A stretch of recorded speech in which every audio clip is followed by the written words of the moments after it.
Well, that was intense.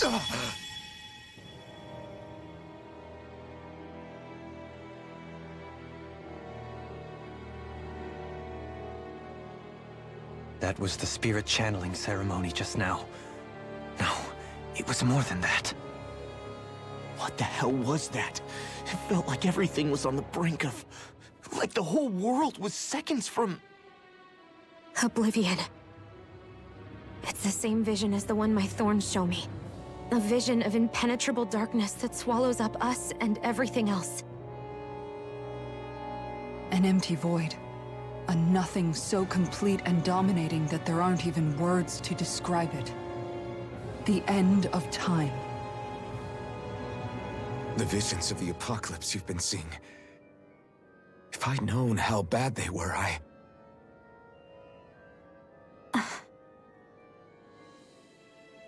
So, everything we just saw, those were Naori's memories, right? That's right. It was as if her innermost thoughts were speaking directly to us. At least I know they weren't mine.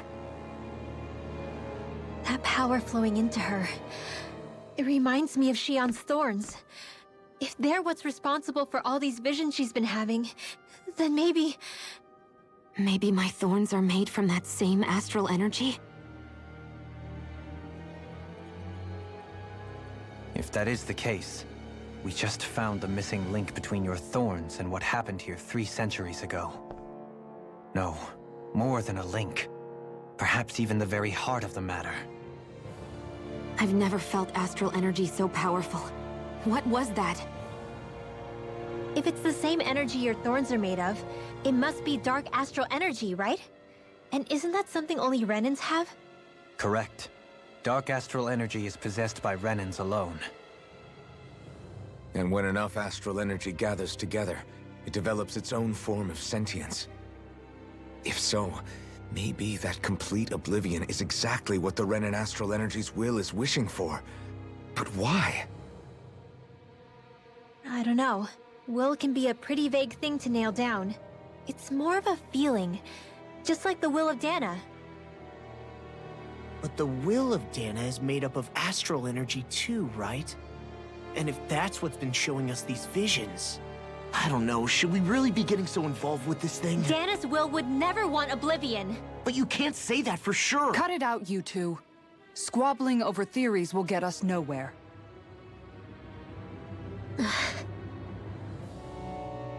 Let's keep moving. If it's Dahna's will showing us these memories, then I'm as clueless about its motives as any one of us. But if it could lead us to the truth, then I want to find out more. Shion's right. All we can do is keep going. If these really are Naori's memories we're watching, there could be truths in them I was never aware of. And I think they may be the kinds of truths I need to confront if we're going to keep fighting. I'm sorry about what I said earlier. Come on, let's go. Stop interrupting me! I did not think there was such a huge cutscene. Understand what the thorns are. Yes. I just want a second to talk. A ceremony that occurred 3 centuries ago. Shut We up. still don't know how to get rid of them. I just hope we can find a way. I did not think there was such a huge cutscene in this one hallway right after the boss fight. Stop it! Do I have to stand still to get a thought across? Game. Do not give me another cutscene. I'll be furious. Soon, you might very well learn the truth behind Shion's thorns. As well as my own past, I have to be ready to face anything. Whatever happens. Turn back, my Just need goodness. a little time first. I want to make sure I go into whatever comes next completely prepared. My word, dude, let me take half a step. My goodness. Anyways, as I was trying to say earlier, I disagree with the people in chat who were, there were like 2 people in chat who were like, Lennigus should have been more of a dungeon with more fighting and all that. I disagree because it doesn't make a lot of sense with the structure of Lennigus and the lore of it in the first place, and also because they have so much lore and story to get through in this area, as evidenced by the fact that I can't take 2 steps without running into a cutscene, that if there was even more dungeon making Lenegis take even longer, Lenegis as a whole would start to feel like a drag, in my opinion. So what I really think they should have done to make this section, if anything, to make this section of the game a little smoother, is some of these past vision cutscenes that we're getting should have happened while we were going through the wedge, instead of them happening here. I think that, like, seeing more of Naori's past and all would have been better to see from the wedge, and then Lenegis focus more on the Renan backstory and the Red Woman specifically, and then it all culminates with the end of this Lenegis section in general. But adding more combat and, like, more dungeonness to Lenegis, I don't think would have been anything more than making the area more of a drag. So I disagree with that take entirely. Now let's have this skit, and then hopefully get in here and see what happens next. Do you think Faria was really being controlled by someone? Certainly seemed that way. The question is, who? The Red Woman? The same person who's behind all of this, I'll bet. Whoever that is. Brainwashed or otherwise, the feelings of resentment she holds towards me are real. Someone used her because they knew we'd hold back. If that's not playing dirty, I don't know what is. It does tell us one thing at least. Someone here in Lenegis is watching us. Someone who means us harm. There's no question. That attack was meant for us alone. By someone capable of getting inside a person and manipulating them like a weapon. We need to find whoever it is, fast. That was a really fast skit. That vision we saw. It was as if it was meant specifically for us. What do you make of it? Do you still think the will of Dahna might be involved somehow? Maybe it's trying to tell us something. But what? Well, it could be supernatural. You know, like seeing dead people, messages from beyond the grave, ghost-type stuff. That's your grand theory? That we're being haunted? Come on, Law. Wait. He might be closer to the mark than you think. What if a person's thoughts and deeds were to somehow become indelibly etched into the ether of a place? And what if those with a connection could then somehow pick up on them? You think that's what it was? Some kind of message someone left here for us? I am merely entertaining the possibility. Whether it was Dana's will, or somehow connected to the Sovereign and Maiden's powers, I do not know. Okay, back up a sec. You're saying that if a place is full of enough astral energy, it can somehow show us events that happened centuries ago? More to the point, how does that much astral energy gather in one place anyway? Seems unlikely it happened naturally. Whatever it was, it survived here intact for 300 years. Whoever left it for us, the strength of their intent is beyond doubt. The strength of their intent. Very similar to the Earth Pulse in Tales of Berseria. Having just played Berseria right before going into this playthrough. I'm not gonna go heal or nothing. I'm too good for that. Let's just get in it. Soon, we might very well learn the truth behind Shion's thorns, as well as my own past. I have to be ready to face anything. Whatever happens. Anubi1, thank you for subbing with Prime. I'm sorry, I didn't say thanks for that sub, did I? A lot of stuff was happening in the game. Thank you very much. Glad you enjoyed the content. Enjoy your emotes and whatnot. Thanks, man. The only way is forward. I'm determined to save Shion and Dana. Nothing I learn can change that. Here we go.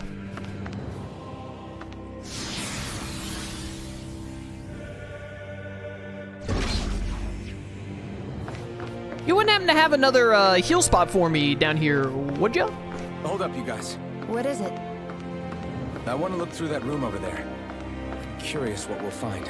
That's the room you visited in your past, right? Sure. We can check it out. This section really just hit me with, like, a Kingdom Hearts flashback. In the first Kingdom Hearts, you walk down a hallway that doesn't look anything like this. It's way more, like, dark and twisted and whatnot, but it's just a hallway that leads to a warp of some kind, but then on the left you can walk in and see a little, like, science room to interact with, I think. vaguely similar. This looks like some kind of research facility.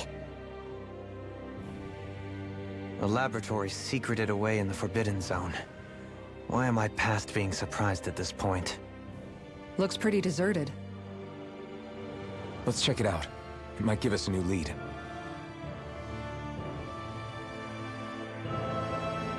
Time to start poking around. For the people of Lenegus, the Forbidden Zone is the stuff of dreams. Yet here I am, standing within its hallowed halls. It's off limits even for lords, then? Talk about an exclusive club. Being exclusive is one thing, but how many important facilities let in only the Sovereign? Doesn't that seem a little strange? Strange doesn't cover it. If it was only one room, maybe. But a place on this scale? How do they keep it from falling into ruin? Whoever the Sovereign is, they can't manage the upkeep of this whole place themselves. Did no one ever talk about it when you were growing up? No, not that I can remember. Then again, Sovereigns and Forbidden Zones weren't exactly breakfast table conversations. The Forbidden Zone is a hallowed place, at one with the Sovereign's authority, grounds of the one true ruler who presides over all Renans. That is what we believed this place to be. No, what we were made to believe it was. But now, it is finally time to discover this area's true purpose, and why it was kept hidden behind the scenes for so long. Investigate research facility. Hello, I'm here to investigate you.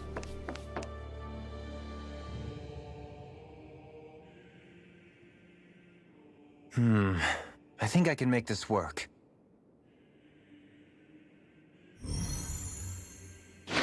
That was really easy. That's a lot of squiggly lines. Well, can you make head or tail of it? These are experiment records by the looks of it.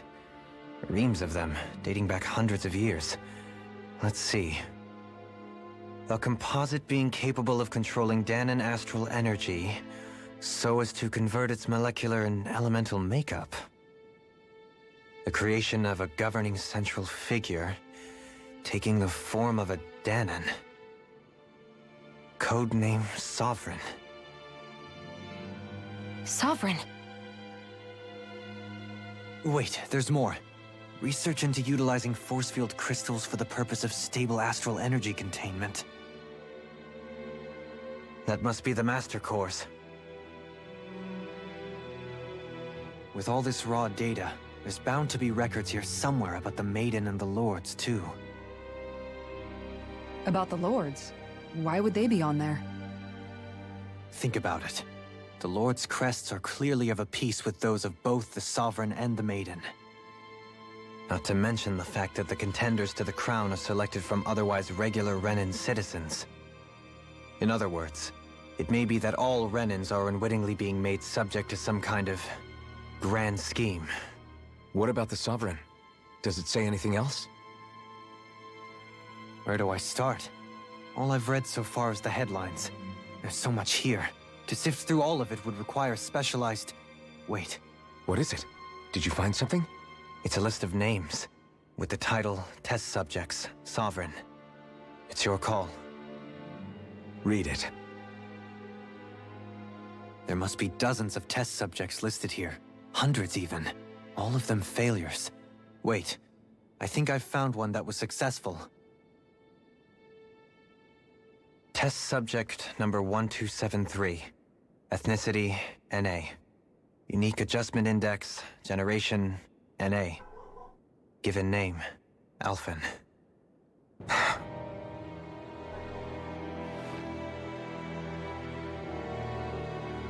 They re-engineered me. Right here in this lab. Alphen. It's fine, really. What about the others? Was I the only one? Test subject number 10105. Ethnicity, NA. Unique adjustment index, generation, NA. Given name, Volron. Volron? But that means... He's only sovereign because someone made him that way too. He's the last one. In 3 centuries worth of records, you and Volron are the only 2 subjects on whom the experiment was a success.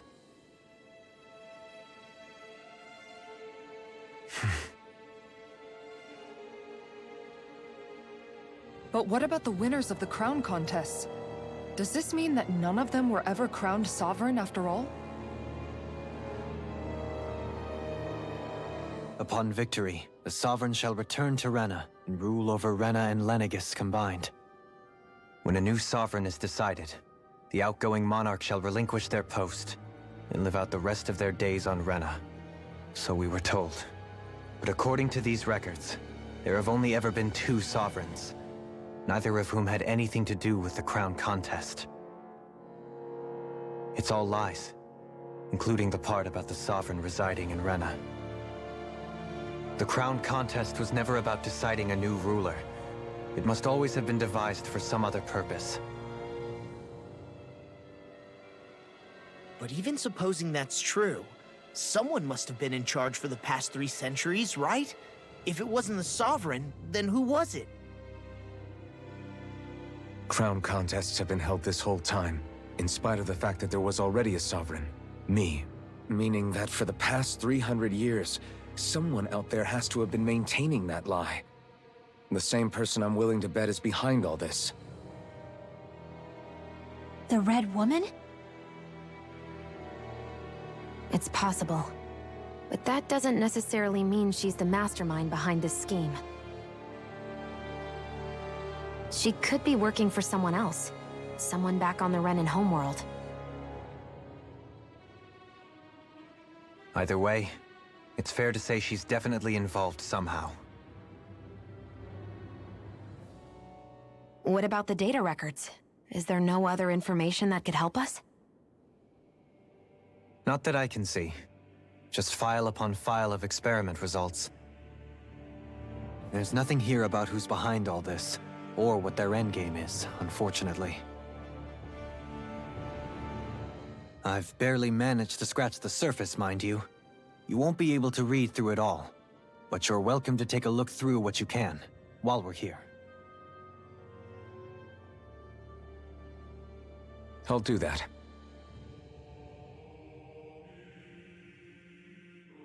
So this is where Alphen became the Sovereign, and Volron as well. The significance of this location would suggest... Hey, it looks like the terminals in here turned on too. We should look through them. They might contain valuable information. Can Alphen read? He was a slave for a long while. An operating table. Many subjects undoubtedly never came back alive from their operations on this. Oh, wow. Oh, yeah. Getting dark right out the gate. Select a topic to explore. Master cores, please. Master cores are instruments of power containing astral energy that belongs to one of the 6 elements. 5 of these master cores, those with earth, water, fire, wind, and light, are loaned to Renan lords at the time of the crown contest. Only the dark master core is maintained inside the Forbidden Zone until the Renas Alma is ready to be reformed, its existence kept top secret. Underneath the Master Core's spherical outer layer is a force field crystal used for the purpose of the astral energy containment and stabilization. Inside the force field, astral energy is stored in a dormant state. For the duration of their tenor, each lord competes in the crown contest to amass their allotted type of astral energy. In the event of an emergency, each lord may be allowed to withdraw from the respective stock of astral energy as necessary. However, the extent allowed is determined based on their own individual strength. Addendum 1. Design flaws have been discovered in how the Renas Alma materializes. Be advised that active master cores may resonate with other master cores located in close proximity and become unstable. Ooh, spooky. Addendum 2. Due to successful regeneration of the Renas Alma, master cores will cease to be deployed and the crown contest will be permanently halted. Select a topic. So that has to be a very recent entry, because they only just now recreated the Renas Alma.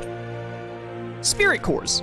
Spirit cores are in-terminals used for the collection of astral energy. When embedded in a biological subject, it establishes connections throughout its body. These connections are used to amass astral energy generated from physical activity, which is then emitted from the host body itself. Because this emitted energy is prone to diffuse, the host must be placed within range of a spirit vessel for the energy to be collected.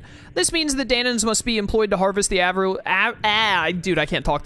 Harvest the astral energy for the purpose of the crown contest. Given the difficulty in producing them, it is advised that spirit cores be retrieved from host bodies and reused upon their death. Spirit cores can also be embedded in Zeugles to control them via astral arts. Addendum. Increased physical load on a host body tends to produce increased astral energy emissions. Final confirmation of ideal workload to impose on host bodies without inducing death for maximum astral energy yields is still pending.